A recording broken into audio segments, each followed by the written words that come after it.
By tradition, Italy opens the World Cup cycling season with Milan-San Remo. By tradition, it also closes with the Tour of Lombardy. Hello again, everybody. I'm Phil Liggett, along with Paul Sherwin, and this, the 91st running of this great race.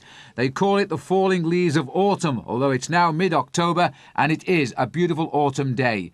250 kilometres taking the race from Varese via Bergamo and back again to the finish there. This is a cracker today because so many riders are still on the line who can win the World Cup, the most exciting finish to the competition in its near 10 years of being.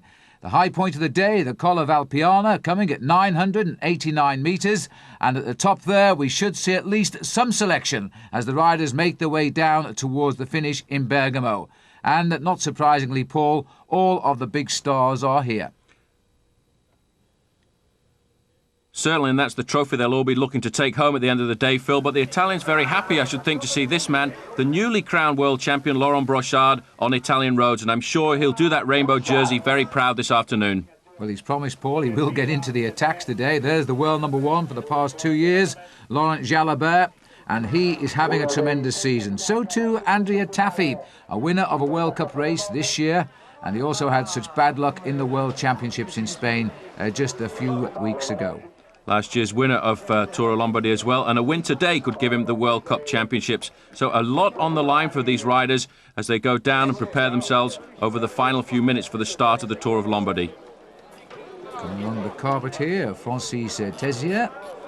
And there's all the smiles of Laurent Brochard. He must feel a very proud man. He didn't start the world title as a favourite to win it, but he certainly rode like a world champion on that day in San Sebastian. Congratulations all round, 173 riders on the start line. And this, the World Cup, the final counting event. And it really is winner takes all today, I think, because it is so finely poised at the top. Let's have a look at the points table in the World Cup. And there it is, Rolf Sorensen, the leader, and he's being chased all of the way by other riders who could displace him at the top today. Bartoli is second, Rebellin is third, Taffi is fourth, Andre Schmill is fifth. All of these riders have won the World Cup competition this year, and Max Chiandri of Great Britain down there in sixth place. In theory, the top 5 riders could turn this race right around today. Sorensen, a spectator, I'm afraid. He's only here in the hope by the end of the day he will still be the leader of the World Cup and will be taking the award home with him.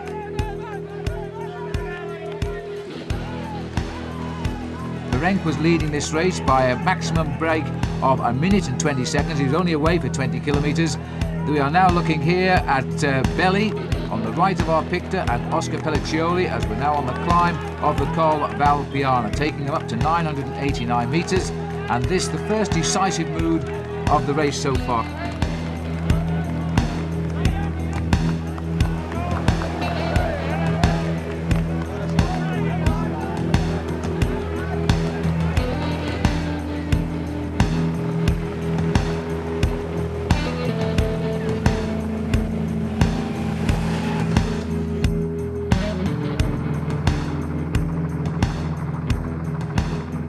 This is the final World Cup event of a very interesting competition this year. In theory, any one of these 6 names could take out the championship. Sorensen, a bystander, and hopes he still leads this trophy by the end of the day. Max Chiandri in 6th place of Great Britain. The top 5 riders, by the way, in the competition have all won a World Cup race this year. If they could repeat that today, then they would certainly take home the championship. Well, this is the leading group now as they climb the small little hill, the Colle dei Pasta, and I must say that's a very fitting name for a race in Italy, Paul. Here's the leaders. It certainly is a very saucy little climb as well, but these riders got away over the long climb to the top of the Roncola, and it looks now as if they've built up a very consistent lead, but the chase is on behind. Man leading the chase there, Oscar Pelliccioli, former rider who's ridden with distinction in the Tour du Pont, and the champion of Italy is Gianni Farazin in that group as well. Now let's pull back and just see from the helicopter how far down the group is. And it is quite a little distance at the moment. There it is, still pretty compact as they still have a few ripples to come before they get down to the finish. Luco Shinto started the season with a win in Malaysia in the Tour of Langkawi and has been looking for a follow-up ever since, I think, this year. He's leading the chase and Laurent Roux is on his right. A little Frenchman on the TVM squad. Well, the 7 leaders, Phil, quite a strange situation because at one time they were down to just 20 seconds advantage and now they've stretched it up round about a minute mark. So they really have put in a very good performance at the moment, and it'll be interesting to see just which teams are chasing behind. Well, chasing is the word, Paul, because this race, like so many of the big races this year, is set to set a record today. The racing at the fastest average ever seen in the Tour of Lombardy, and certainly the man driving the pace now. And we haven't seen too much of him in action at the front this year, except when he won the national championship, and that is Gianni Farazin. He's climbing very, very well here. These are one of those nasty little climbs in Italy. Good roads, but they twist and they turn, and they stay at quite a steep and acute angle too. They certainly do, and the crowds turned out on this marvellous day in the autumn of the season for Italy, because it really is a race that brings out the crowds. They really love the Tour of Lombardy, and I think over the last 3 years the change to the finish in Bergamo has made it a much easier race for the Italians to come out and watch. And here we're actually on the side of the Col de Pasta, where it's just quite an amazing little climb, around about 50 kilometres left to go. And once they get over the top, we'll get a chance just to see exactly who the strong men are. But there's a very good col just before the finish, just 30 kilometres before the end, and that's the Col de Gallo, and that's, I think, where the big guns will come out. The only man who's ever won this race, the champion of Italy, Farazin, third in line at the moment. He won it a couple of years ago. Back to the chase group on the climb here, and it's good to see the TVM rider, Laurent Roux, riding extremely well, winner of the Tour de l'Avenir. And I'm sure he'll get a lot of confidence from that performance. He rode a very good Tour de France as well, and I'm sure this is a man we'll see an awful lot of in the future. Riding very close to the front on the right-hand side in the white jersey is Max Chiandri. He's looking to try and win the World Cup event this year, because if he can finish first over the line in Bergamo, he could take the overall lead in the World Cup, and that would be a great performance by him, because he hasn't had a brilliant season. He's always threatened to show a little bit of brilliance, but never really come up with the goods. Here's the world champion, Laurent Brochard. Well, he promised us he would get in a move today and not disgraced his new rainbow jersey, and that's exactly what he's done. Moved up to the front around about the Col Valpiana, and he's been in the thick of the action ever since. These 7 riders still trying to hold off a chase group of some 20-odd riders here, but look at the determination now of Laurent Roux. He's the lone soldier for TVM. It's a team which had a very good season, and he's doing an awful lot of work here, perhaps a little bit too much, because he's got some big names sitting behind him there. It certainly has. They must be closing down there, because in fact you can see the team car stopped on the left-hand side there. That means that the gap has come down to well within the 1 minute, so they're eating into that advantage that those 7 riders at the front had. There's Francesco Crasagrande there in the Saiko jersey, just on the wheel of Max Chiandri in the white, and Cedric Vasseur, the Gann rider, in the middle, a man who certainly has been one of the revelations of this season. But riding close to the front in the yellow as well there is Alex Zuller. Zuller and Jalabert rode a brilliant performance last week, filled first and second in Milan-Torino, and I think they're certainly going to be the men to watch on the finish. There's confirmation of that time gap now coming down to just 50 seconds. And there's the face of the Italian champion, Farazin, looking for some help from the rest of the group here. Vladimir Belli comes through very quickly indeed. And other riders in this breakaway, Marco Celestino, he was the under-23 European champion a couple of years ago, and Gilberto Simeoni in this breakaway as well, along with the world champion. Now, Max Chiandri is deciding it's time to liven this up and try and close down this 50-second gap to nullify it. He knows these roads very well indeed. Yes, he does hold a British racing licence, but he's very much an Italian, Max. But they're not going to let him go. Coming up there was the Mapei train there. That was Taffy being brought across there by Franco Ballerini, and now Taffy there deciding that he's going to go over the top. He too is a man in with a chance of taking the overall win in the World Cup this year, if he can take out the Tour of Lombardy just as he did last year. And just take a close look at the face here of Taffy. It's a very customary tactic by his to go when the race gets in the closing stages and just see who are strong enough to go with him.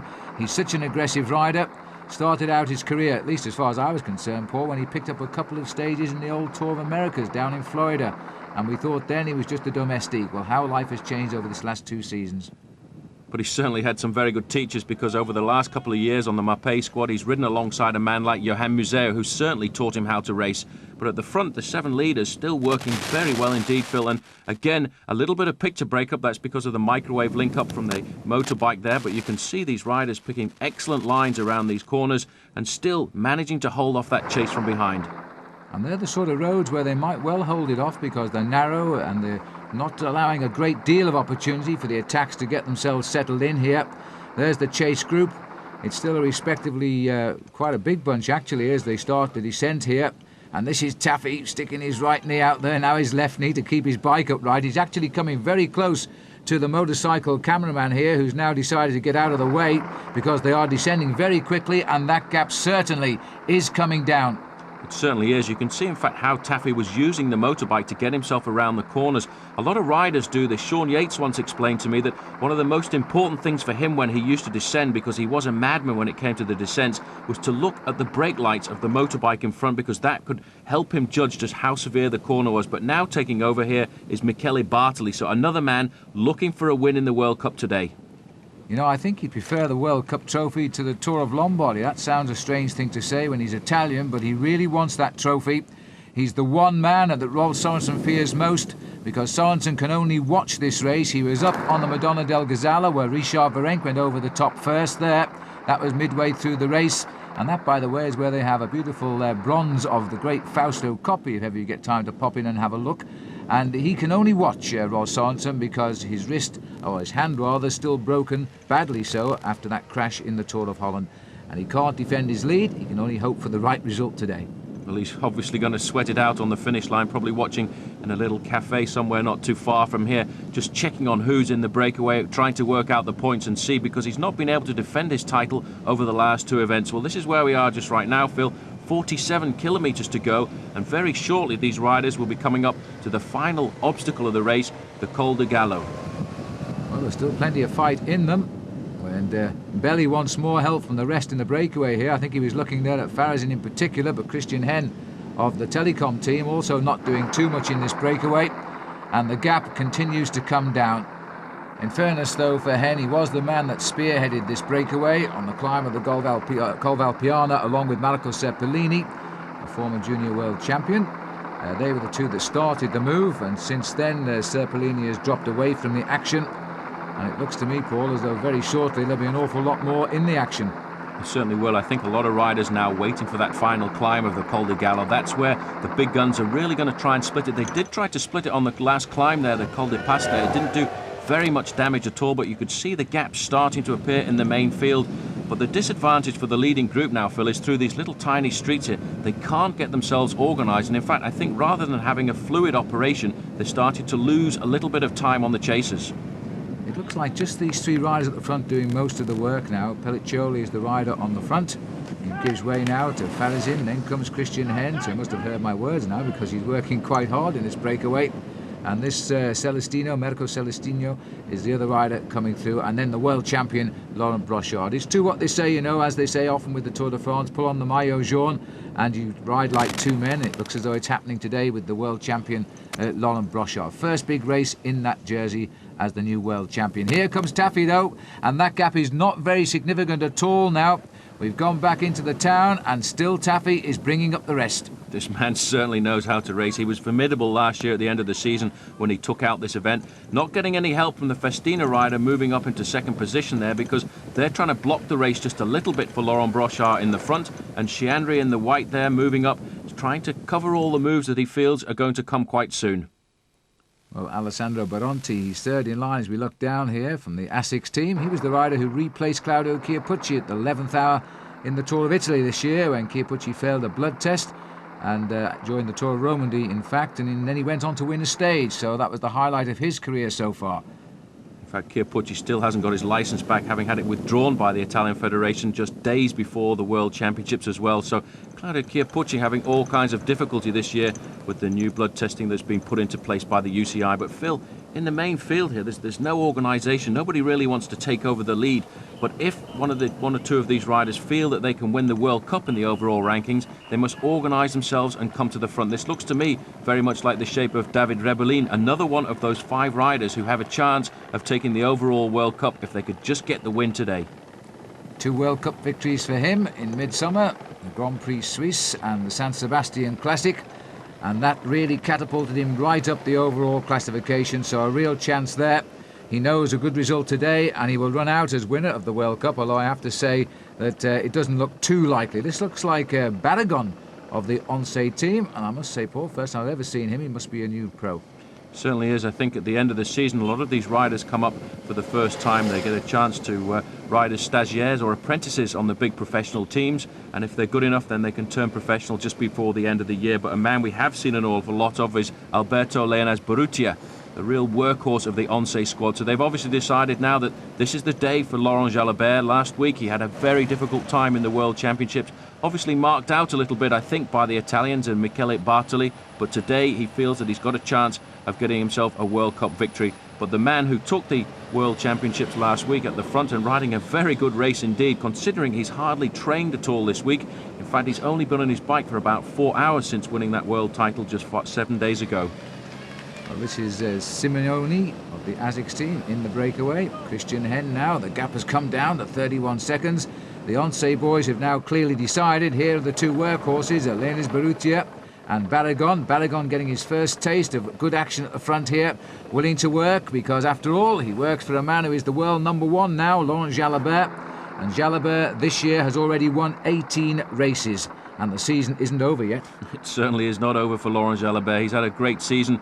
Not a good Tour de France that he would have expected to have, but I think he can't make his mind up exactly how he should aim at the Tour de France. I think really he should just forget about the overall standings and go for the green jersey, as Sean Kelly used to do, and then that, I think, would give him a much more successful Tour. But when it comes down to one-day racing, you can't say anything about his performances there. I quite agree, Paul. He's coming to the end of a second long season as the world #1. And you can't be much better than that. So Sean Kelly reigned for a long time till they had to change the ranking system to get him out of the #1 spot, something he was always conscious of because he was so consistent in the big-time one-day cycle races. There's the face of the ageing Alberto Lenis Berrutia, another good workhorse. Oncé losing this year, of course, Neil Stevens, who's been pulled into service in the Festina squad and ridden extremely well on that side of the fence too. Back with the breakaway, still the champion of Italy, Farizin, a former winner of the Tour of Lombardy, trying to keep this breakaway clear of the field. It developed over the top of the Col Valpiana, and there are all their names. And Brochard, the world champion, is in it, tacked onto the back at the moment. It certainly is. You can get a chance just from the helicopter shot here to see what the gap is from that leading group of 7 riders back to the main field. And in it, Andrea Tafi looking very comfortable indeed. He gets the honour here to wear #1. Sitting on his wheel there is Bruno Thibault, one of the French riders from the World Championship last week I should say. And then at the end of this group of 3 Oncé riders is Cédric Vasseur, the man who had the yellow jersey in the Tour de France. But Oncé have decided to pull it all back together, I think, Phil, before that final little climb of the Col de Gallo, because that, I think, is certainly where they expect the big attack to come. And it's a good situation, just 30 k's from the finish. Well, certainly these riders deciding it's time to close down, and Taffy almost a smile on his face there, I think, Paul, because he's rather pleased now to see that the Oncé boys have come back into the action here. There's Bogart, the champion of Holland, and he's just coming far enough, but not too far. He's not doing any work at all, but this breakaway, or the chase group rather, has thinned down considerably under the pressure of Oncé. It certainly has, but you can see the speed of this group now. They're certainly eating rapidly into the lead that those riders had. Over 1 minute it was at one time, but now I feel certainly is going to come down very quickly. But you just see the take there on the ear of Laurent Jalabert. He really has become a master of the radio communications with his team manager. Oncé took up the role put down by the Motorola cycling team, one of the first teams to instigate this two-way communication with the riders, and Manolo Sainz really looks for all the opportunities to help his riders when it comes to tactical decisions out on the road. And back with the breakaway, 1, 2, 3, it's Oscar Pelliccioli. He's been a real bonus to this breakaway, always willing to work as hard as possible.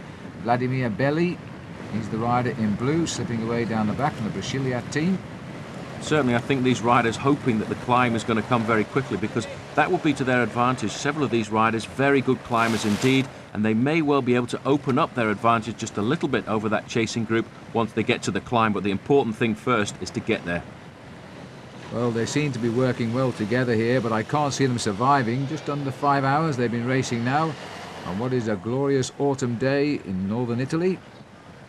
Here comes Pelliccioli.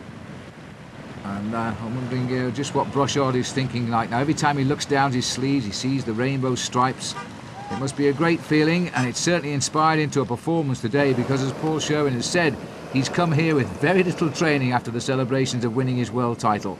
Here's the Oncé boys, and they've got 3 riders trying to bring back the breakaway.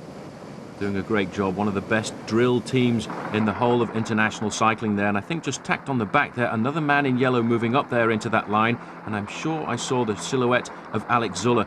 There's a chance to see. In fact, Phil, that's down to less, I would say, than 20 seconds. Yeah, it is. And there's more riders in that group than I actually thought were there too from the helicopter. You can see it's quite a big bunch.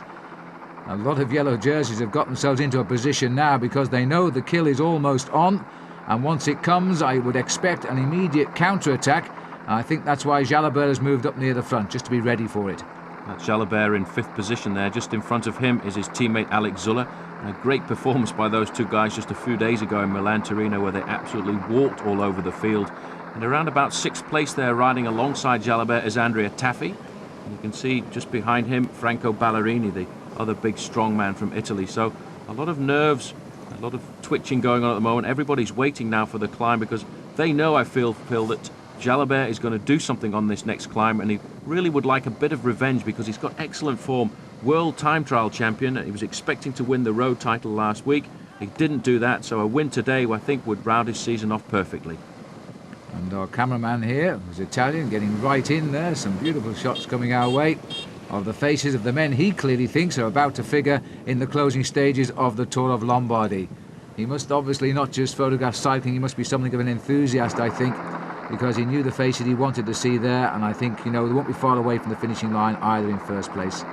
They certainly won't, but look at that. That's a great ideal of how a team should operate. You've got all of your men at the front there working in a very long line, and when you've got a man like Leonard Barrutia, you can count on him to work like 2 or 3 men from one team. But Once decided now that this is what they have to do. They want to pull back this leading group of 7. They've tried to stay clear, but it seems to me that the impetus came out of the group once they came over the last climb, the Col de Pasta, and on this long valley road they haven't really been forcing as much as they should have done, and now's the time when they start to look over their shoulders just a little bit, and that's the worrying moment when you can expect that the main field is going to come back.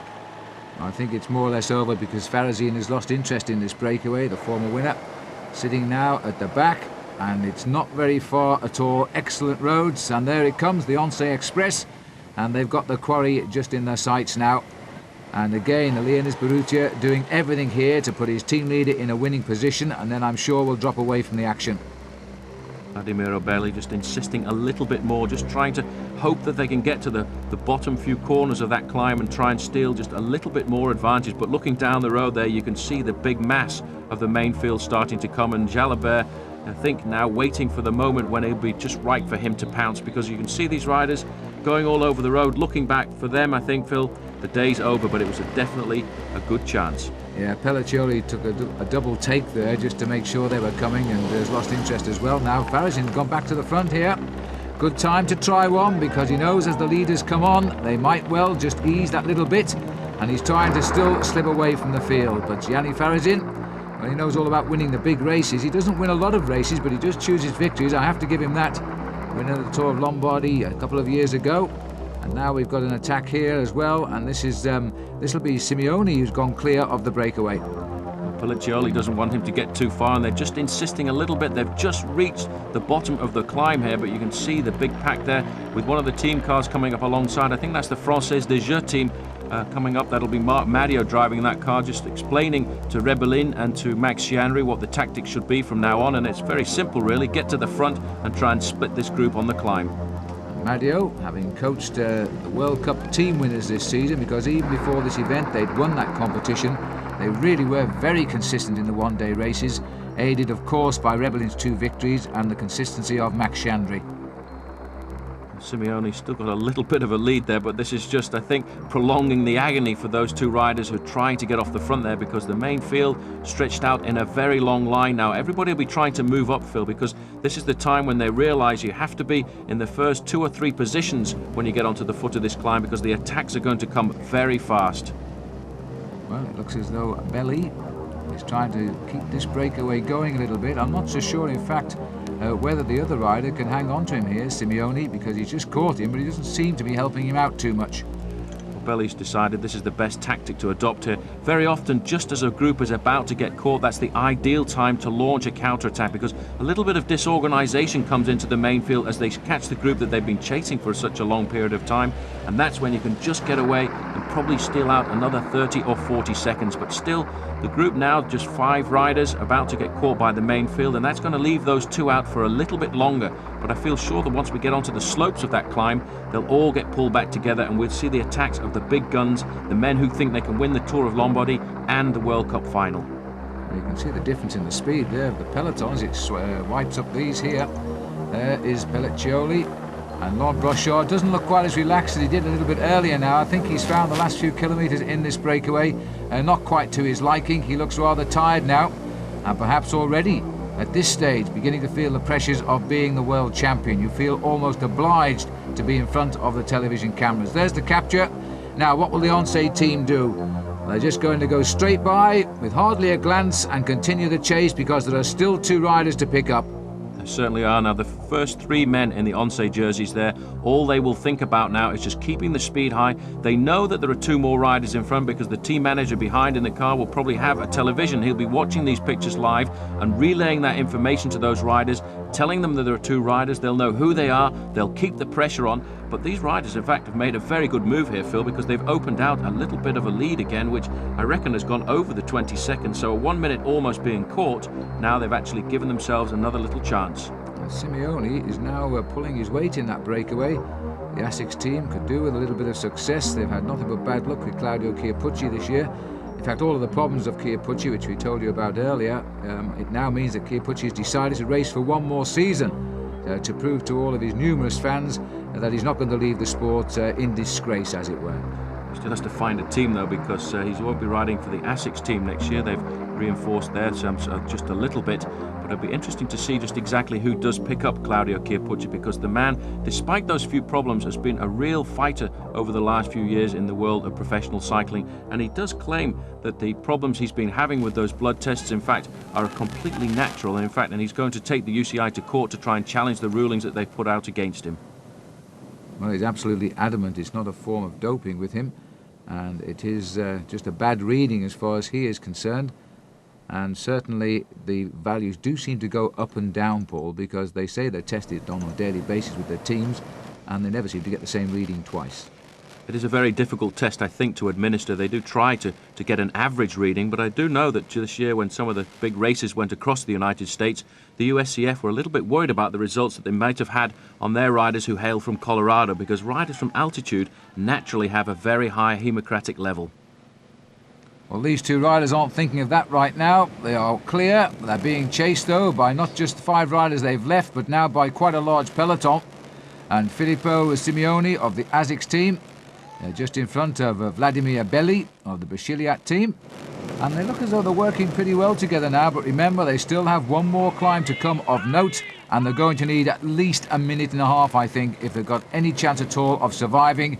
The Oncé feel they've got this race under control, but although they are chasing as a group, it seems to me that Leonis Borruthia is doing the lion's share here. Certainly is. 1 man disappeared there. There were 5 Oncé riders at the front just before. Now it's down to 4. But in 3rd and 4th position, the 2 men who definitely have got, I think, the best form at the end of this season, Alex Zuller, followed by their Laurent Jalabert, and queuing up on their wheel, all the other hopefuls for victory in this year's Tour of Lombardy, Ballerini, Taffy and Max Chiandri. Well, it's just about the final race as teammates too for Alex Zuller and Laurent Jalabert, because next year Zuller will leave Oncé in favour of Festina, and then we should see some battles royal in the stage races, because the 2 top boys are going to be rivals, even though they are the best of friends. Certainly will be interesting to see how Alex Zuller and Richard Virenque form that duo next year when it comes to the races like the Tour of Italy and the Tour de France, because they certainly could, I think, give Jan Ullrich a little bit of a run for his money once the race gets into the mountains. But now we're on the foot of the Col di Gallo, 10 kilometres long at an altitude of 665 metres at the top, so this is certainly where the big guns are going to come out and fire, and I'm sure these 2 riders, having been at the head of affairs for almost 100 kilometres now, are going to start to have very sore legs indeed. Well, certainly they've got off to the best start, but immediately the pace has shot up here now. The Oncé boys are starting to stretch their legs with the bigger guns, because this is Melchior Mauri, former winner of the Tour of Spain, and I suppose the super domestique of the Oncé team, well capable of winning races for himself, but today I think in the service of Laurent Jalabert. Now he's going to try and pace him onto the climb, and then hope Jalabert can control things from then on. but still the two leaders, Phil, they're hanging on. They really are hanging on for grim death here as we get a helicopter shot there just to look at the gap, and there's confirmation. Just 18 seconds over the main field, so very shortly I do feel it will be over for them, and it will be pulled back completely by the Once boys taking over at the front. A great performance there by Mauri to set it up, and it looks very much now as if Jalabert and Zuller are taking over the chase themselves. And it looks like Belli and Simeoni are beginning to struggle here. Belli's had a reasonably good season, in fact, because he got 6th in the Giro d'Italia, the Tour of Italy, and he got 2nd overall, plus his only stage winner of the year in the Tour of Portugal. Certainly very strange there, Phil. I thought in fact it was Zuller at the front, but Zuller has completely disappeared just as he did in the World Championships last week. He's dropped away from the front of this group, and it's still Melchior Mauri on the front, setting the pace there with Laurent Jalabert sitting very comfortably in 2nd position. And there you can see the main field just behind as we go through a portion of the climb here, which is coming up to around about 10%, so very steep. Very steep indeed, but look at Belli here, pedalling extremely well. But it's not the time to look over the shoulder, because here they come and they're going to catch them, and there's still a lot of climbing left up this mountain as well. As Belli keeps the pace now, Simeoni does his best to follow. He looks over and around the corners. Now Belli looks over, he will have seen the yellow jerseys of Once. Little acceleration from him, perhaps a little final show of defiance, but it can only delay what must now be inevitable. Well, a very short distance from the top of this climb to the finish, and this must certainly be the crucial part of the course now. Once they get over the top, there's just 30 kilometres down to the finish in Bergamo. That's around about 18 miles. And I thought I saw just a couple of corners ago a split at the front of that main field, and that's probably why the motorbikers stopped here to wait and see who the next man around is going to be. It's Jalabert, followed by Tafi, Bartoli, and I think Francesco Casagrande. Well, if Bartoli's in this group, Rolf Sorensen, who is watching this, his heart is going to hit his boots, because a result by Bartoli today and he will win the World Cup, and he's trying to get clear now in this small group. Well, the man just going off the shot there, Phil, in fact, number 97, that's David Rebellin. He started the day 3rd in the overall standings of the World Cup, and it looks to me as if he's having a little bit of difficulty staying with the pressure being set by Jalabert at the front. But those two riders, for them, it's all over, and now the race proper is starting to begin. Well, Jalabert continues his magic season. The only dip he had was during the Tour de France, but other than that, he's had a great year yet again. The French don't think so. It's funny what the French seem to want a result in the Tour de France, but there's no doubt that he really is the world's most consistent bike rider. He's now coming up. His whole team were around him, they got him, they did their job, but now they've put him onto the climb here of the Gallo. They've had to drop away and hope he can hang on there. Casagrande's the rider in the red off to the right. These two, Paul, will not give up though, will they? They certainly haven't given up at all. Belli putting the pressure on just a little bit more, hoping in fact that that group of 5 or 6 riders I think will come up to him, because he feels confident enough that he can stay there. Obviously in very good form this afternoon. He's been out at the head of the race for over 100 kilometres, 60 miles, but still won't lay down the arms, still keeping the pressure on. He's on the bottom of the handlebars there, pulling an awful lot to keep the pressure on, but look how easily Jalabert comes across there. Well, I'll tell you what, hats off to Belli there, because his idea was to keep the pressure on in the hope that all of the race wouldn't reach him, and that's exactly what has happened. All of the race hasn't reached him. Jalabert has just brought up a handful of riders. The most dangerous rider to him, I think, is the rider 3rd, 4th in line at the moment, and that is Michele Bartoli. But another man in there too, Andrea Tafi, a man himself looking for overall victory in the World Cup this afternoon. Started 4th overall in the standings this morning. A win by him could give him the title, but now the race is looking very serious indeed. Jalabert showing he's a man full of power. He's caused the split there, but the main field not too far behind at the moment. Although a little bit separated, they need to have a much bigger gap than that once they go over the top. And Filippo Simeoni is still hanging off the front here, keeping the pace nice and high. The one thing about racing in this part of Italy is the roads are in such good condition, and although these climbs are steep, they're a lot easier to climb than some of the bumpy old roads. In fact, the tempo, and Simeoni clearly not a marked man by either Bartoli or Jalabert or Tafi, because Simeoni again is beginning to open a gap. Well, that's pretty remarkable considering how long he's been at the head of this race this afternoon, but obviously a little bit of marking going on now between Tafi, between Bartoli and between Jalabert. Now, if they want to race sensibly, they must put the pressure on now and try and cause some sort of a difference, because you can see in fact the yellow jersey there just at the back of this group is Laurent Jalabert. He's caused the split, but he hasn't insisted, which is why there are several riders now starting to come back from the rear of the race. Well, the chase group is consisting of 8 riders there. It looked as though 3 or 4 others were just about to bridge the gap. So that's going to give them a nice little breakaway bunch here, and I think the rest of the race at this stage must be considered out of it. Casagrande, a great Tour de France for him, now trying to round off a very, very good season, a man they're talking about for big things in the future. Certainly was a consistent man when it came to the big mountain stages of the Tour this year, and it's good to see that when you come to a race like the Tour of Lombardy at the end of a very long and hard season for these professional riders, that he can still be competitive and still at the head of affairs. But still, the man putting the pressure on in that group, in fact Vladimir Obelli, the man who just a few moments ago was here with Simeone, he's the one setting the tempo. The big leaders at the moment, I think, waiting just a little bit, because this is after all a 10-kilometre climb, 6 miles before they get to the summit, and that's probably why the big challengers Bartoli, Tafi and Jalabert are waiting just a little bit, and they may well launch their attack as we get nearer to the summit of the climb. Well, right now, the rider at the front, Belli, he's the other man that was in that breakaway. He's being left to do all the tempo riding as well. It's nice to see from the helicopter just the shape of the roads here in Italy. They twist and turn their way through the mountains. And the breakaways, well, the bunches are now split up right the way down this climb. And it's all due to the tempo riding of this rider here, Filippo Simeone of the Asics team. And he's not going to give up without a fight, and good luck to him. Well, Simeone, to my knowledge, has never had a victory at all in his career. He turned professional in 1995 for the Carrera team alongside Claudio Chiappucci. And only in this latter part of this season has he started really to shine quite well. But you can see he's really keeping the pressure on there, Phil. And this group now, I think, has swelled to around about 14 or 15 riders. I just caught a sign there of Axel Merckx in the yellow jersey of Polti, so he's done a good ride. Axel was up there in the Tour of Lombardy last year, and hoping, I think, for him to get a good result today, because that would round off a season for him which has not been quite as good as he would have expected. It looks like from the air there about 2 distinct bunches and a couple of stragglers now. That is what is left of the Tour of Lombardy this year, the 91st edition of it. The Italians have won for the past 2 years, and in the strange guise of Filippo Simeone, are trying to win again this time around. Steady but surely he's climbing up this mountain, keeping his gears as low as he dare, keeping the tempo high and causing a little bit of confusion. Vladimir Belli, the rider who was with him, dropped back to the chase group.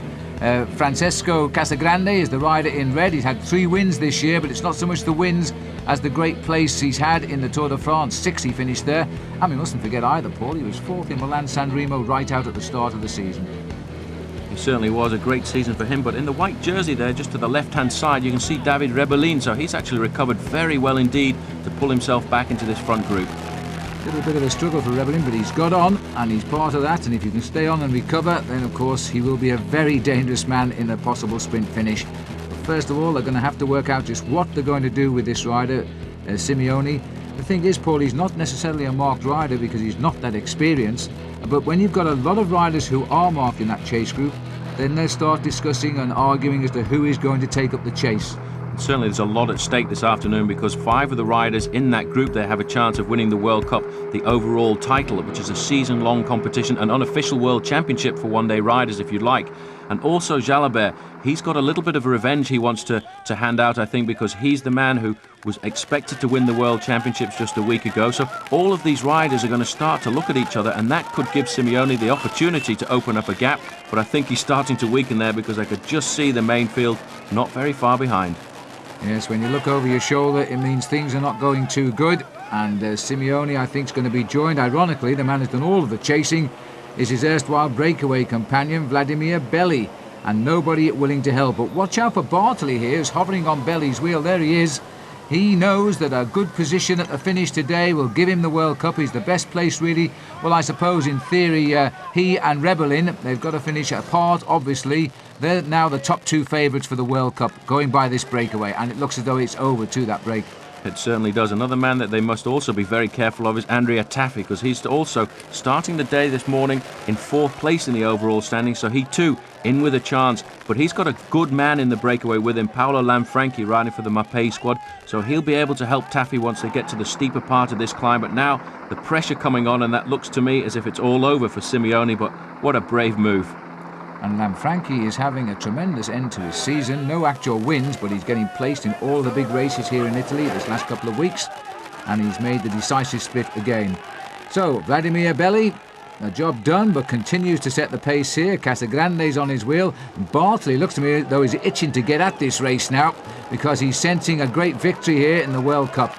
can feel the nerves, you can feel the tension starting to build up now. He knows that he's got a great chance of getting rid of one or two of these other riders. He's waiting, I think, for the moment when he wants to pounce. He's sitting there almost as if he's ready to start sprinting when the opportunity presents itself. But the man doing a great ride is Belly. He's never come off the front. He's set the pace all of the time. And in fact, one or two riders starting to disappear from this group. You can see there one or two falling off because of the pace being set at the front by the man, Vladimiro Belli, who's been at the head of the race for over 100 kilometres. Well, these are the tempo climbs here, and many of you will know Italy. We're looking down on Alex Zula there in the yellow jersey, who is falling away from the action. But these climbs just seem to go on, and this is now an attack by Jalabert, who's trying to stitch this one up. Bartoli clearly waiting for this move, out of the saddle and fairly sprinting across the gap here, and Casagrande is coming as well. A complete lifting of the pace here by Jalabert. Well, he knew exactly what he wanted to do when he wanted to do it. In fact, he caught the cameraman by surprise there. His acceleration pushed the cameraman to actually accelerate very quickly around that corner. The attack came from Laurent Jalabert, as we expected, on the Col of the Gallo. And look at this, Phil. He's going away with Michele Bartoli, and Casagrande doesn't seem to be able to follow the rhythm. He's caught him on one leg, I think, Paul, because Jalabert there is licking his lips as he goes around that corner. He split the field up with an acceleration. Now, if he sticks true to form, he'll ease just a little bit, take a few deep breaths, and he'll kick again, because that's how he gets rid of his rivals, Laurent Jalabert. He's enjoying the publicity, all the cameramen coming for the shot, which they think might have decided this race. Only Bartoli now is hanging on to his back wheel and hoping he becomes a little less frisky before the top of this climb.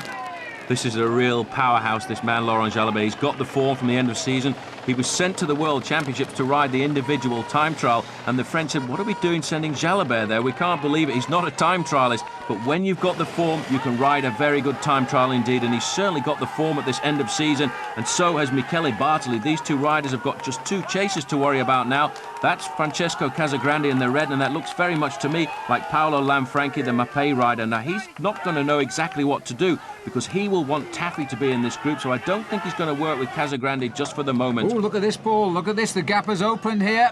Jalabert has realised the constant pacemaker has now cracked Bartoli. Bartoli knows if he just hangs there and holds that position, he will win the World Cup. But right now, Laurent Jalabert, no chance of winning the World Cup. He's dreaming only of a great victory here. French don't win many single-day classic races, and this will be very special to Jalabert. It certainly will. He's only won one World Cup before in his career, amazingly enough, and that was Milan-San Remo. He's won the Flèche Wallonne. He's tried to win Liège-Bastogne-Liège, but if he can win this one, that would be remarkable, and he's doing it in fine style now, Phil, riding away from everybody. Such a great tactician. He waited for the pace to be set by other riders in that group, then all of a sudden, when he felt that he had the power, when he could feel the weakness in the other riders, he put the hammer down, and that's what he's doing right now. Well, this is the rider who failed in the Tour de France. He failed in the Tour of Spain, where in the end he worked faithfully for his teammate Alex Zula, who went on to win. Now it's all down to him. Zula's helped him get in this position before dropping away from this race over the top of the Gallo now, and Casagrande is leading the chase. Bartoli, who I think's been out of the saddle for most of the climb here, just determined to hold on to anything that comes near him, because he knows if he stays clear of Rebellin and Taffy, he is going to win the World Cup. But if they want to catch up with the leader, Paul, well, they've got just about 30 kilometres in which to do it. 12 seconds is not an awful lot. It'll be interesting to see just exactly what Jalabert does now as we get a chance to see the chasers there. It looked as if one of those was Axel Merckx, but over the rest of the field, it certainly is starting to open up. Now, has he gone too soon, or is he confident he can hold them off all the way to the finish? There it is, confirmation, 30 kilometres from the finish, over the top of the Gallo.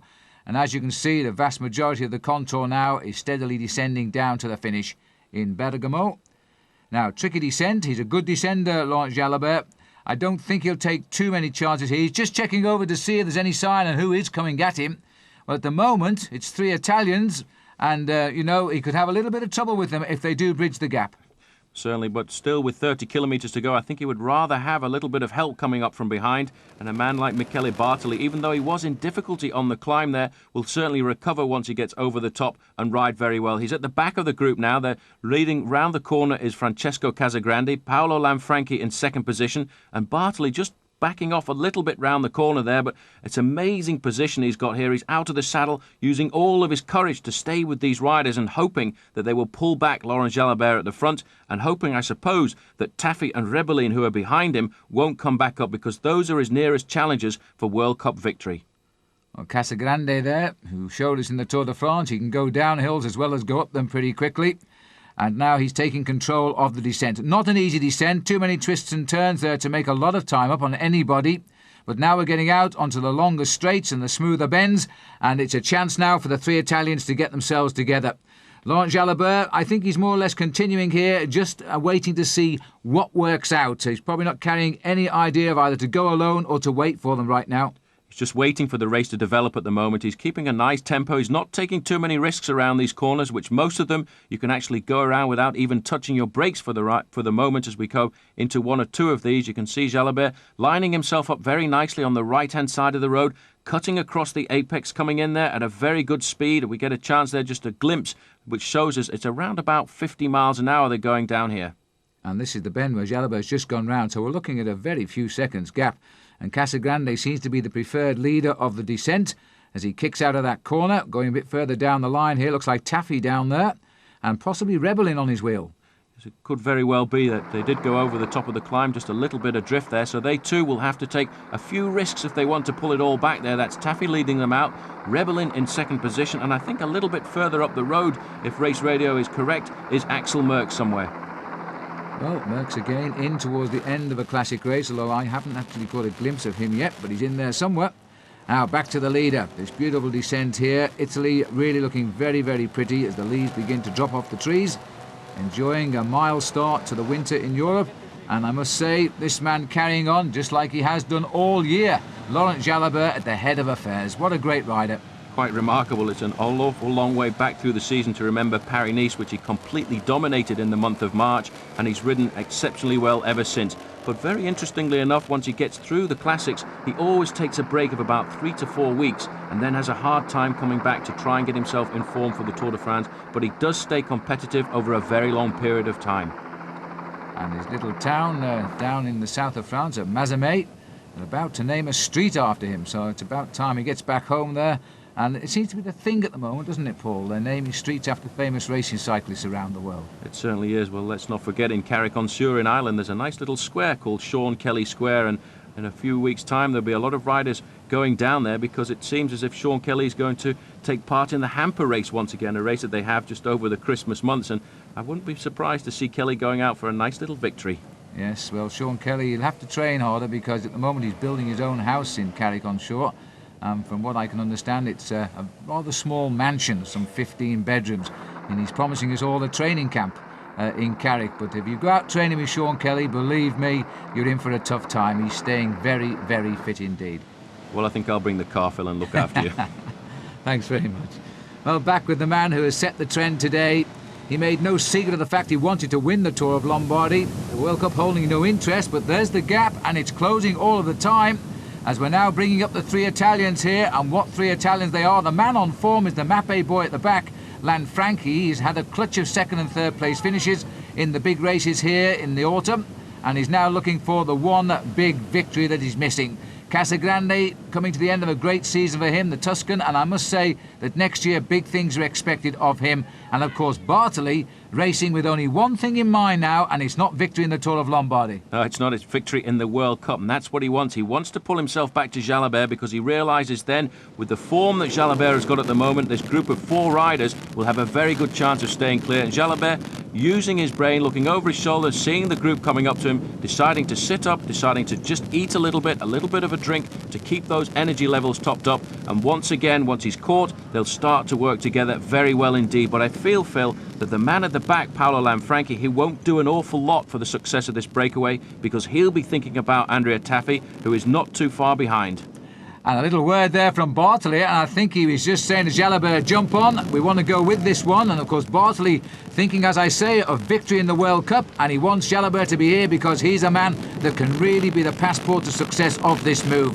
And immediately Bartoli goes out in front, and we can't have more than 25k to go. There can't be more than 25 kilometres remaining, about 12, 13 miles, and these men now really got to put their backs into it. Jalabert deciding to sit in 4th position for a moment, just to take a little bit of respite to try and recuperate, but I'm sure, being the rider that he is, he will certainly come back up to the front. We get a chance here, I think, just to look at that little tap again as they come into the corner here. Jalabert finished having his drink. This is Bartoli coming through, shouting something at Jalabert, saying, look, you know, I'm not going to go for the win today, just work with us and we'll stay clear.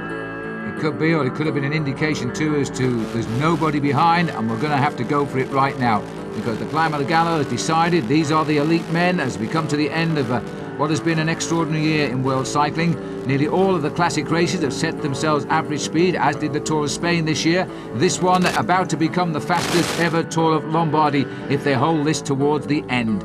Here's the chase, Paul, and Taffy again trying to pull something out of the bag. Certainly is. He's looking for a little bit of help there. They've pulled up Axel Merckx, who was in front of them, and they've also caught Paolo Valotti of the Cantina Tollo team, and Rebel in there in the white jersey. So we've got a big chase on here now. The men in 1st and 2nd position in this chasing group of 4 really would like to get up to Jalabert and Bartoli, because they're thinking also about World Cup victory today. Well, the last time check we got, it was round about 50 seconds between the two groups, and each time we rejoin the leaders, I see only Michele Bartoli absolutely committing suicide here. All he wants is to keep this group away. Any position will do. That's the only thing he's thinking about. He just wants the break to succeed, because even for him, 4th position doesn't mean anything at all. What is important to him is the points at the end of the day, because if he can finish 4th and last man of this group, he's going to walk away with the overall victory in the World Cup ahead of Rolf Sorensen. I would think Rolf is going to have a few extra beers now over the next 45 minutes or so, just to see exactly what the outcome of this race is going to be. Well, he must know by now it's not going well for him, because in fact if Bartoli fails, it's not too far back down the line to David Rebellin.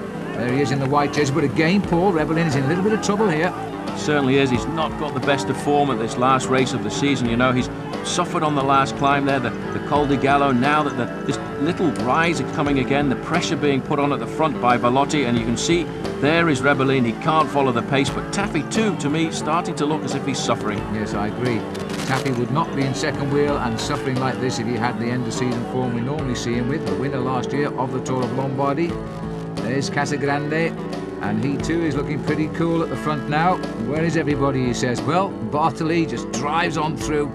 He somehow doesn't look like a full road racing cyclist, Bartoli. He's more like a sprinter the way he rides. It's amazing the position he gets himself into, very low down tuck position, which keeps him very aerodynamic indeed, but it's not the smooth Longeline figure of a rouleur, as they call it, the man expected to ride long solo breakaways, but he certainly has got the power when it comes to getting out on his own. And today, all he's doing is accelerating. Every time the group slows down, he's trying to keep the pressure on at the front. He's trying to keep the speed up, because he doesn't want anybody to come back from behind. The pink border, turning the riders left at the top of the hill. Here comes the chase behind. It's thinning out. Gone now the white jersey of David Rebellin, but he's not lost completely.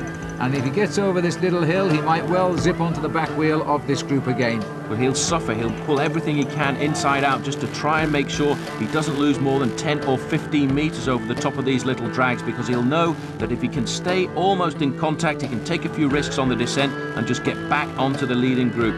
But this is amazing here, because Bartoli's always at the front. Every time we see this front group of 4, Phil, it's Bartoli, pushing all the time, getting a little bit of help occasionally from Casagrande, then again from Jalabert, but all the time when it slows down, he's the man at the front punching away. And riding superbly right now. I thought mid-term in the World Cup Series he was losing too much ground, and then he came back into the picture big time, and he's now just 12 miles away. The gap is only 20 seconds, so the hard riding, particularly by Lanfranchi, is having its effect here. They are coming back just 20 seconds to the leaders. Jalabert continually looking over his shoulder just to make sure nobody gets into his sights back there, because I think if they do, he'll go again. Well, Rebellin has recovered there. He lost 10 or 15 metres. He pulled it back on the descent now, but this is more like panic than organised chasing. These riders are going to the front, doing short bursts, no organisation, putting the pressure on as much as they can. But again, Phil, Bartoli's at the front. Come on, Jalabert saying to Casagrande, I can't stay on his wheel. This is like a man possessed here. Well, I'm not sure what he's doing. All he wants to do is get clear and get to the finish. He's down there in the tuck position, pulling everything he can out of that body of his. Nothing to think about, not even saving any energy for the final sprint at the moment. The thing is making sure that the riders behind don't come back. Well, it's interesting because that gap is only 20 seconds, Paul. The race referees have clearly taken the decision to use one service car to cover both groups. So if anybody has a problem in this group right now, then it's curtains for them, and let's hope that doesn't happen. It looks as though Jalabert has persuaded Casagrande to come and set the pace at the front. It is touch and go. This is a great pursuit, and now we've got it all in vision here. You can see a little bit of picture break-up on the left, but on the right you can see the clear images now of the men who are launching the chase, and Paolo Velotti is leading the charge on the right. It's almost like a team pursuit on the track. 4 men against 4 men, and everyone fighting just for a little bit of survival. On the right-hand side, you can see that was Rebellin trying to stir it up there, trying to find something very special, but he, I think, must be worried a little bit because every time the race goes uphill, he starts to get dropped. He's having a very hard time. He's having a hard time, but he's still heading for a high finish in the trophy, if he can hold his position now, as they keep to try and stay in touch. Here's the leaders now once again, and Casagrande looks as though if he was in a bad patch, it's certainly gone now. He's spearheading this breakaway. Jalabert continues to check out. It's almost as if he's willing the boys to come up, and when he sees them, I'm sure he'll try and go again. Well, this is quite remarkable. 18 seconds, so the group behind starting to eat into the lead of these 4 men at the front of the race. So it really is all going to go down to the very last few kilometres of the very last race in the World Cup. There was a neutral service car has just dropped back there, so they may well start to cover this leading group of 4 riders. And the group here of 4, which is being led now by Taffy, they too have neutral service in as well. So everybody's covered, and it's a fair race. Well, there's Rebellin. His face, a picture actually. I remember Eddie Merckx saying to me this summer that he thought his 2 victories were lucky wins in the World Cup because he just happened to pull them out of the bag. There was a crash coming onto the track in the Grand Prix Suisse, and he won that one, and the race all regrouped, and he took out what was a 40-man bunch sprint in San Sebastian. But I think, with all respect to Eddie Merckx, I think if you win a World Cup race, however you win it, you deserve it. And if you win 2, well, that's confirmation that it certainly wasn't a lucky win the first time round. Casagrande there, a little bit of information, I think, coming over through the airwaves to Laurent Jalabert, telling him what the gap is, encouraging him to work in this leading group of 4, and Bartley not needing anybody to tell him what to do.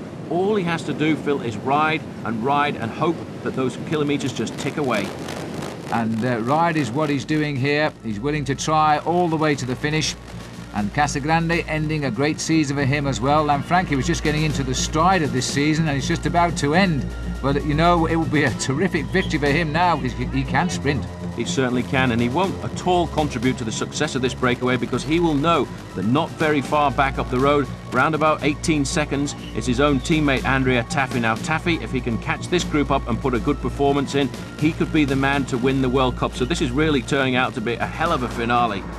Indeed it is, and in fact they must know that Taffy is chasing. For that reason they're not really shouting at Lanfranchi for sitting at the back of that lead group.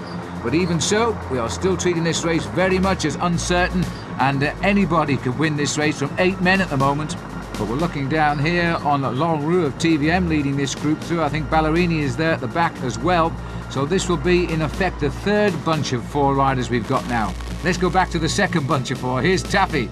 Wearing number 1 as last year's winner. He really is trying to pull this race together. He's such a courageous rider. He won't give up at all. He won a brilliant Tour of Lombardy last year. There's Axel Merckx there wearing 177. It's 4 men chasing 4 men, and its time is ticking away. And this is a great break. There's Lanfranchi, the big danger in this breakaway to any hope for victory here by Laurent Jalabert, because he's sitting at the back and waiting for Taffy to come up, and with 15 kilometres to go, if he doesn't come up, he could use his sprint and be the big winner of the Tour of Lombardy. This has been a very, very good race this year because he's blown the field all over the hillsides. It certainly has, and Lanfranchi, as you said, has had a very good week. He was 3rd in Milan-Torino, he was 2nd in the Tour of Piemonte. So what's it going to be today? There's 4 men at the front, he's sitting at the back of this group, and when it comes down to the final sprint, he is certainly going to be the freshest man there because Bartoli, I think, has used all of his ammunition this afternoon. Absolutely, and all he's dreaming of now is the final white jersey as the winner of the World Cup, and break the reign of Johan Museeuw, who won the trophy for the past 2 years. Museeuw has had some really rotten luck this year in the World Cup competition, and it's left him right out of the points. The gap is opening up, but only just a little bit. but still the pressure's being put on here by Andrea Taffy. This is remarkable, but I think they may well now have just started to break the back of the chasing four riders, because it is starting to go out, and that's the first sign, because up until now it has been very close indeed. There's the Once car going up of Manolo Sainz. He's going to go up there and talk to Laurent Jalabert in person and let him know just exactly how the race is performing. He will have looked at those riders as he went by just to see what their faces were like. He would look for the telltale signs of weakness or fatigue starting to come in there, and he'll go and give Laurent Jalabert, I think, the okay now to start working full time with this breakaway. And to start thinking of how he's going to rid himself of primarily Casagrande and Lanfranchi. They are the two riders now he must regard as the most likely to beat him if it comes down to a rush for the line, because I don't think Bartoli will try to beat anybody. Once he sees that finishing line, he knows the trophy is his, and that's why he is just steering this breakaway on and on. Almost single-handedly, he's pulled it out now to 30 seconds. Quite remarkable. This is the group of Ballerini, I think, out on the road there, Phil, and they're being caught by the remains of the main field after what has been, I think, a very hard chase from the top of the Col di Gallo. So now just four riders in the front, four in second position, and now a main group of around about 30 riders. Well, they've all come together. Now they're looking at who is going to do the action, while it looks as though Laurent Roux continues to push on his way there, but they're going to give up now. These are back with the leaders, and Jalabert also working now, so Manolo Sainz, I think, has been alongside him and told him what to do. But he's now riding with a little bit of caution as well, because as they run down to the final kilometres, Casagrande or Lanfranchi might try one. The important thing, I think, for Jalabert is now it's a very flat run into the finish. There are no more little hills where the one or two of these other riders can launch a surprise attack. And this is the chasing group now of four riders. Sitting on the back is Valotti. In third position there is Axel Merckx, the large, longilinear figure of the son of the cannibal. And the first two men in the group will be Taffy and David Rebellin, trying to do something to survive. But I think now they're starting to lose out. I think they've gone through that psychological point in the race now where all their final hopes of bridging this gap, they know it's all over. It's only 6 miles from the finish. We've just gone past the 10-kilometre to go banner. And Jalabert now is watching everybody. Every time he goes through, he's watching where they all are. He's riding very close to one side of the road.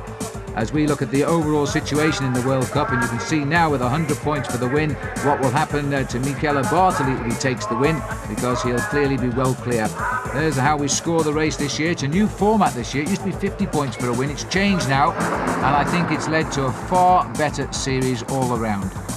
It certainly has, and with fourth place giving 40 points, Michele Bartoli would run out the overall winner of the World Cup by just 5 points ahead of Rolf Sorensen if they stay clear. And Sorensen will say, how unlucky can you get, I would think, Paul, because fifth wouldn't be good enough, and there's only 4 in the breakaway. Well, this is still the chase group being driven on by a very inspired Paolo Valotti today, and I must say, if he finished 5th, which would be best of the chase group, that for him would be a formidable result as well. It certainly would, but Michele Bartoli, he knows, and I think he's worked out all of the calculations and permutations in his head, and he just wants to make sure that they can stay clear right up to the finish line. Inside the 10-kilometre banner, it's not going to take them very long to make it, but a lot of picture breakup now as we start to get into the streets of Bergamo. Just gone past the 9 kilometres to go board, so they're counting down very rapidly now, and with each kilometre it's going to mean the World Cup for Michele Bartoli. But who will win the Tour of Lombardy? 3 Italians and a Frenchman seem now to have this race to themselves. They certainly do. This is, in fact, Alain Galopin coming up alongside here. He's the second team director for the Française de Jeu. Obviously, Marc Madiot at the finish line getting ready to accept the prize for the best team in the competition, because that, in fact, they won two events ago at the end of Paris Tours. Well, they've had a great season with the surprise winner Frédéric Guédon as well in Paris-Roubaix, and they've been very, very confident throughout this series, and now, rightfully so, this new French team are the Team World Cup winners this year. And this man trying to solve the individual destiny of the trophy as well, as Bartoli continues to ride in this rather strange style he has of getting on with the job. He always looks to be completely under pressure, whereas you have this almost nonchalant and casual riding style of Laurent Jalabert. And here's the other solo specialist as well, Andrea Taffy, winner last year of this event, and now racing at the moment for 5th place today. Certainly is. A lot of pressure on his face there. Rebellin seems to have recovered a little bit too. He was suffering just about 40 minutes ago when we were going over the climbs there, getting dropped incessantly, but kept pulling himself back into the race. But I don't think they've got it in their legs this afternoon to pull back this leading group of 4, because this is a serious turn being done at the front. by Francesco Casagrande, and I think Michele Bartoli's starting to feel a little bit more comfortable. Jalabert, on the other hand, I feel starting to worry a little bit about the presence of Paolo Lanfranchi on the back, because over the last 30 kilometres, I don't think he's put his face in the wind once. Just look at Bartoli here. He can't wait to get back on the front and just drive this breakaway on, and quite clearly he's thrown all hopes of victory today to the wind in favour of the World Cup. I'm not sure the Italians will appreciate that, you know, Paul, because they love Italians to win their races, and Bartoli quite clearly is thinking World Cup and not Tour of Lombardy today. Well, they might not do happy with his performance there, because that is for them the most important thing, to win the Tour of Lombardy, to win Milan-San Remo, because they are the icons of the sport. But I think for Michele Bartoli, this has been one of his objectives for the season, to win the World Cup, so they may well forgive him if he can just do that at the end of the day. And the last World Cup holder that came from Italy, by the way, was back in 1994, Gianluca Bortolami, who picked up 2 mid-term World Cup wins and out he popped as winner of the competition. And he's not really found that sort of form again, but he has had some rotten luck too, because he broke his arm in, I think it was the Tour of Italy last year. He certainly seems to have recovered this year, because just a couple of days ago he won the Tour of Piemonte, and the impetus certainly going out of the group now, Phil, because it's out to 46 seconds. And 177, Axel Merckx. They're still working well enough, but they're just not quite on the edge of it now, because they're going around that same left-hand bend. We've just seen the 4 leaders go around, and the gap very much there, and it's gone out, if anything now. It's more than 30 seconds. As you can see, the sun is very high in the sky. It's mid-afternoon now.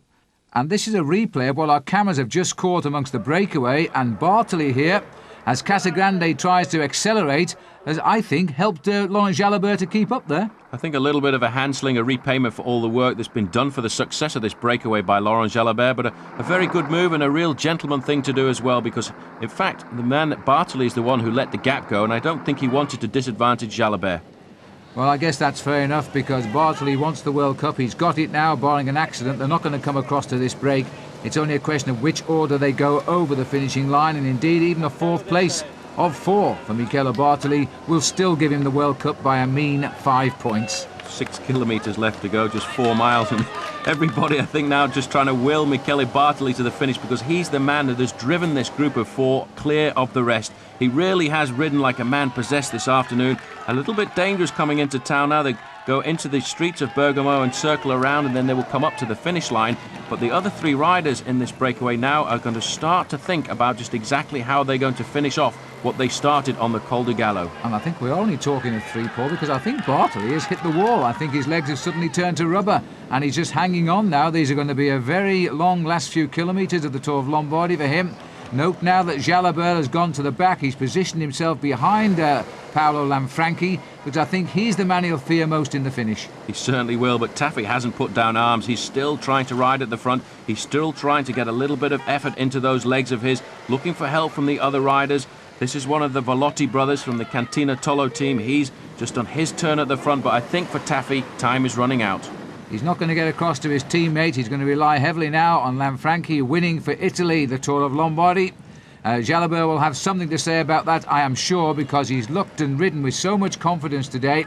Bartoli is still riding, but I think now his legs are no longer attached to his body. I think he really is struggling. I think he's on cruise control. He's put it there at automatic pilot, and he just wants to get himself to the finish. But this is the group of 4 behind there, with Rebellin, Taffy, still with Axel Merckx and Volotti. But just a moment ago, it looked as if there was a little bit of infighting going on between Lanfranchi and Jalabert, because it looked as if, in fact, Lanfranchi was taking Jalabert off the group of 4 at the front. So obviously those 2 riders are going to watch each other very carefully.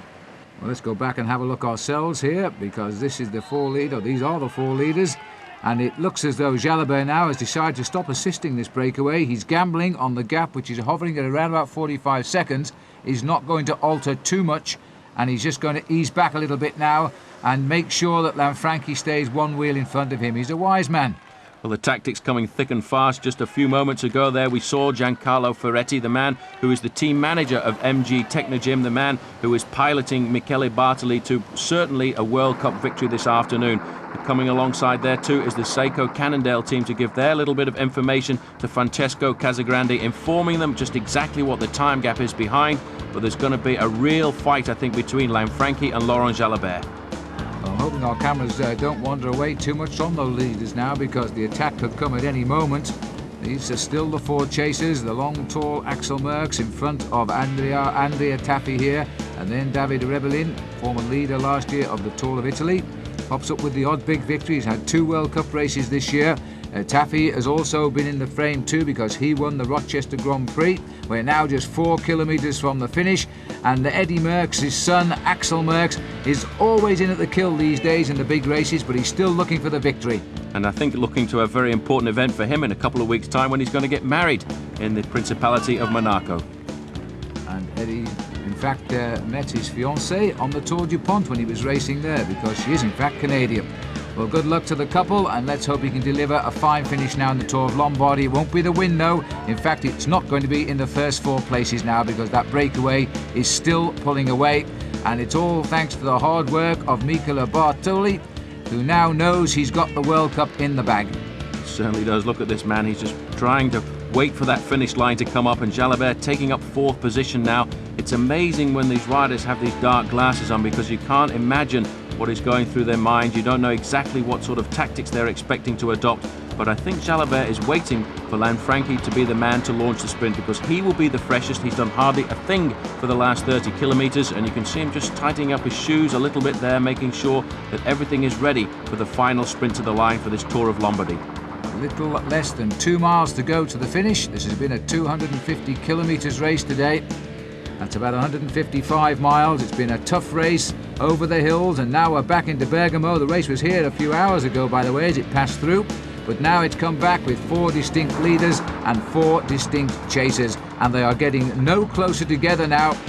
Italy will win one thing, but will they win at the Tour of Lombardy? They've got a 3-to-1 chance. Well, it's going to be very difficult indeed, because, you know, Laurent Jalabert, I think, starting to look very confident at the back there. He knows the man he wants to pick out, and it's Paolo Lanfranchi. The 2 riders at the front, this man Michele Bartoli and Francesco Casagrande, they've been working all of the time over the last few kilometres, but the 2 at the back, I think, starting to think a lot more about the sprint.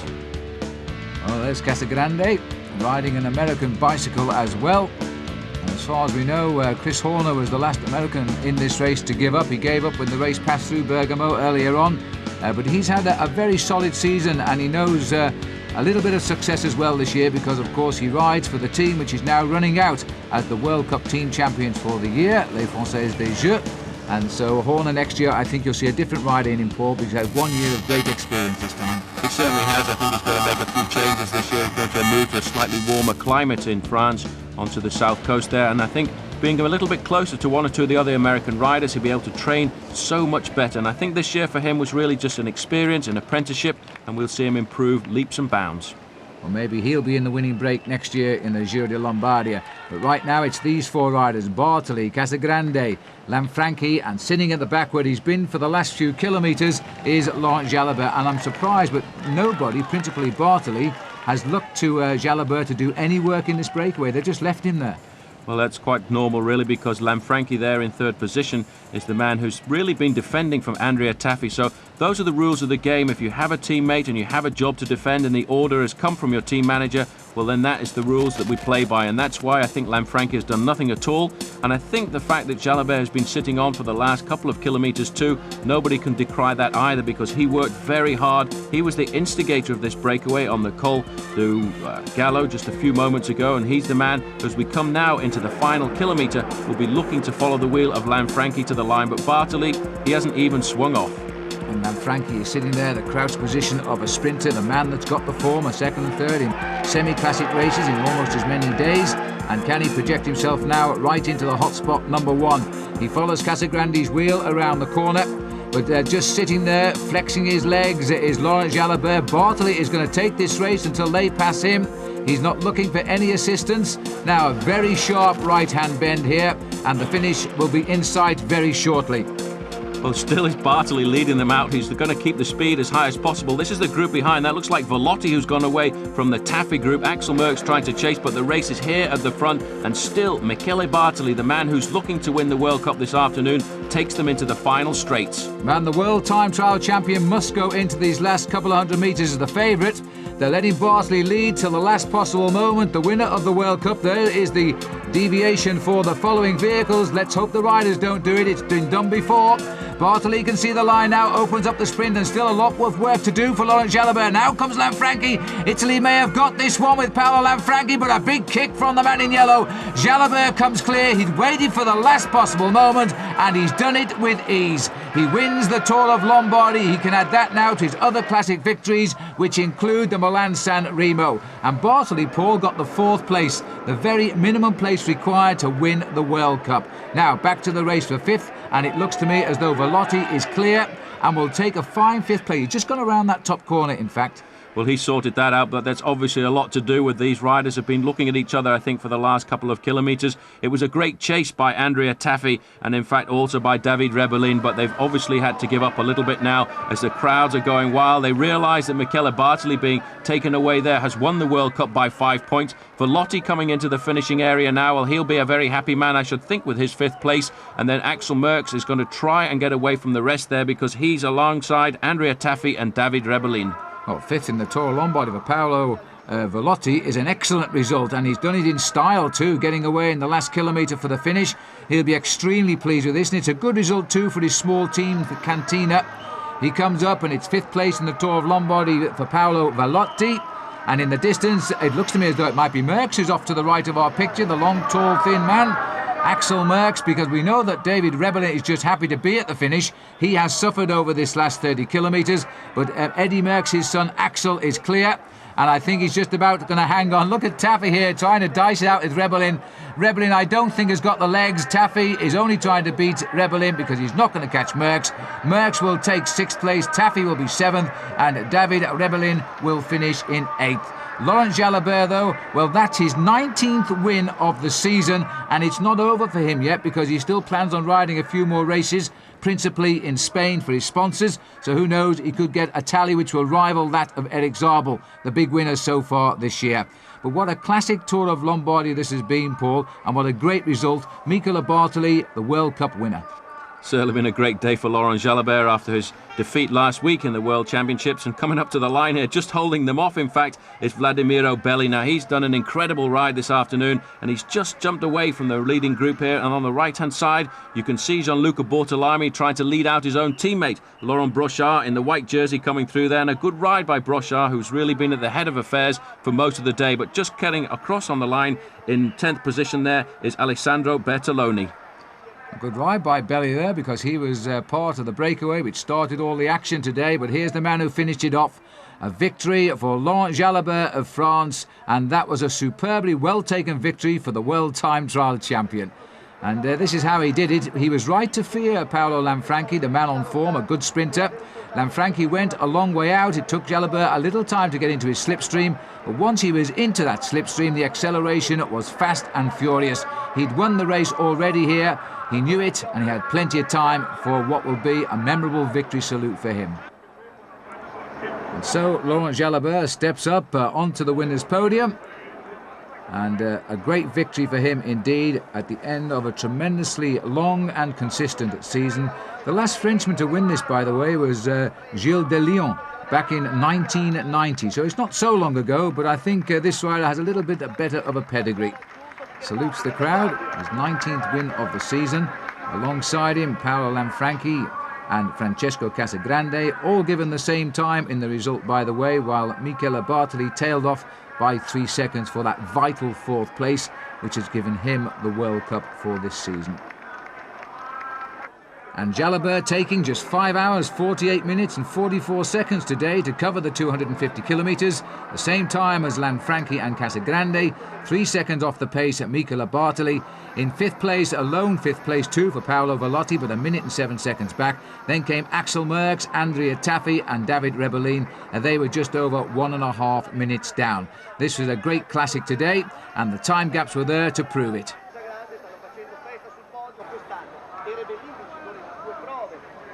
Well, only 56 of the 173 starters finished today, but the proudest of them all, apart from Jalabert, that is, surely is this man, Michele Bartoli, who is now waiting to receive the final white jersey of the 1997 season, and this without doubt the one they all want, because he is the winner of the World Cup for 1997, and there he is.